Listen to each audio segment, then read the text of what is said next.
السلام علیکم ورحمۃ اللہ وبرکاتہ. جی ناظرین، آپ دیکھ رہے ہیں انڈین نیوز. میں ہوں آپ کا میزبان قاری عمر وقاص. جیسا کہ آپ جانتے ہیں کہ ملک بھر میں کرونا وائرس کے دن بدن بڑھتے ہوئے معاملات، بلکہ اب کرونا وائرس کے بڑھتے ہوئے کیسز ہی نہیں، دن بدن بڑھتی ہوئی اموات کا سلسلہ بھی بدقسمتی کے ساتھ زور و شور سے جاری و ساری. لیکن اس کے اوپر حکومتی ایس او پیز اور دیگر معاملات، حکومت کس حد تک جو ہے وہ کامیاب ہوئی ہے، عوام نے اس کو کس حد تک جو ہے وہ سیریس لیا ہے، اور کس حد تک اب تک اس سے جو ہے وہ کہہ لے کہ ایک محرومی کی شکل جو ہے وہ انداز اختیار کیے ہوئے ہیں. ان سارے سوالات کا آج جواب جاننے کے لیے میرے ساتھ موجود ہیں پاکستان مسلم لیگ نون کے سینئر رہنما میری مراد محترم مکرم چودھری محمد اسحاق، وزیر جیل خانہ جات آزاد جموں کشمیر. آئیے ان سے جانتے ہیں وہ اس بارے میں کیا کہتے ہیں. السلام علیکم. وعلیکم السلام. جی ڈاکٹر صاحب کیسے ہیں؟ اللہ کا شکر ہے جی. قاری صاحب ہاں کر لیں آپ کی مہربانی. میں سمجھتا ہوں کہ آپ نے یہ کوئی سمجھے یا نہ سمجھے، بہرحال پتہ نہیں کیوں سمجھنے کی کوشش نہیں کی جا رہی کہ یہ پاکستان میں بہت کڑا وقت ہے. اور میں اس کو ایک ایسی مثال سے کوشش کروں گا. جب بارڈر پہ جنگ لگتی ہے نا، دو ملکوں کی جنگ، تو میکسیمم 2-3 کلومیٹر کا ایریا جو ہے نا وہ متاثر ہوتا ہے، جہاں بمباری کی یا براہ راست افیکٹ ہوتا ہے. لیکن سارے ملک کے سکول بند ہو جاتے ہیں، سارے ملک کے کارخانے بند ہو جاتے ہیں، سارے ملک کے بازاروں میں رات بہت جلدی بازاروں کو بند کر دیا جاتا ہے، لائٹ آف کر دی جاتی ہے، اور لوگ دور دراز شہروں میں بھی تہہ خانوں میں سوتے ہیں. ایمرجنسی کی کیفیت ہوتی ہے، اور وہ صرف بارڈر پہ ہوتی ہے. اس کا فائر اگر ایئر اٹیک نہ ہو تو پیچھے کوئی خطرہ نہیں ہوتا. لیکن بدقسمتی سے ایک ایسی جنگ ہے جو خاموش ہے، اور پورے ملک میں بلکہ پوری دنیا میں اس کی کوئی حدود قیود نہیں ہے. جہاں بھی آپ بے احتیاطی کریں گے، جہاں بھی آپ اپنی حدود سے تجاوز کریں گے، جہاں بھی آپ اپنے آپ کو کور نہیں کریں گے، وہیں وہ اٹیک کر دے گی. اس کے لیے ہم ذہنی طور پہ پتہ نہیں کیوں تیار نہیں ہوتے، اور اس جنگ کو اپنے بچوں کو اس جنگ سے اس سے محفوظ رکھنے کے لیے، اپنے بزرگوں کو اس سے محفوظ رکھنے کے لیے ہم وہ تدابیر کیوں نہیں اپنا رہے جن کی ہمیں اشد ضرورت ہے. آپ کیا سمجھتے ہیں کہ جو گورنمنٹ نے ایس او پیز جاری کیے ہیں اپنے سے لے کے عوام تک، کیوں اس میں ناکام ہے اب تک عمل درآمد میں؟ دیکھیں جی، بڑی سیدھی بات ہے. پہلی بات یہ ہے کہ گورنمنٹ اب تک ایک بیانیہ ہی نہیں ہو سکا گورنمنٹ کا. صوبے کچھ کہتے ہیں، مرکز کچھ اور کہتا ہے. ایک کہتا ہے مکمل لاک ڈاؤن کریں گے، دوسرے کہتا ہے سمارٹ لاک ڈاؤن کریں گے. یہاں تو نئے نئے لفظ بھی ایجاد کیے جا رہے ہیں.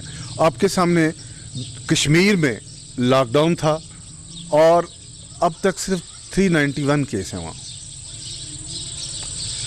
ہمارے ہاں لاک ڈاؤن میں بھی یہ پوزیشن تھی کہ وزیر اعظم نے بڑا اسٹل فیصلہ لیا تھا. دیکھیں جی، اس نے اسٹرکٹ فیصلہ لیا ہے تو لوگ محفوظ رہے ہیں، اور اس نے اپنے لوگوں کو محفوظ رکھا ہے. رکھنا اللہ کی ذات نے ہے، لیکن ذریعہ گورنمنٹ کی ذمہ داری ہے کہ وہ لوگوں کے جان و مال کا پہلے تحفظ کرے. مجھے ایک بات کی سمجھ نہیں آتی، انسان ہوں گے تو کاروبار ہوگا نا، انسان ہوں گے تو کارخانے چلیں گے، انسان ہوں گے تو بازار چلیں گے. اگر انسانی جان محفوظ نہیں تو یہ کاروبار کیا کرنا؟ اس کاروبار کا مجھے نہیں سمجھ آتی کہ ہمارے پرائم منسٹر صاحب کہتے ہیں جی پہلے آپ اگر ہم نے لاک ڈاؤن کر دیا تو خدا نخواستہ ملک میں بھوک پھیل جائے گی. اور میرے بھائی بندے رہیں گے تو کچھ کھائیں گے نا. اچھا، یہاں پہ میں آپ سے یہ سوال پوچھنا چاہوں گا کہ گورنمنٹ سے جو ہے ہماری عدالت نے سوال کیا کہ 500 ارب جو ہے وہ پیسہ جو ہے وہ انویسٹمنٹ، دوسرے لفظوں میں ڈونیشن جو ہے وہ ملی ہے، وہ کہاں پہ گئی؟ تو وزیر نے جواب دیا کہ 25 لاکھ روپیہ فی پیشنٹ کے اوپر جو ہے وہ ایکسپنس آ چکے ہیں، جبکہ ابھی تک اس کی ویکسین تیار نہیں ہو سکی. آپ اس بارے میں کیا کہنا چاہیں؟ دیکھیں جی، بڑی سیدھی بات ہے کہ وہ ان کی آنیاں اور جانیوں پہ پیسے لگے ہیں.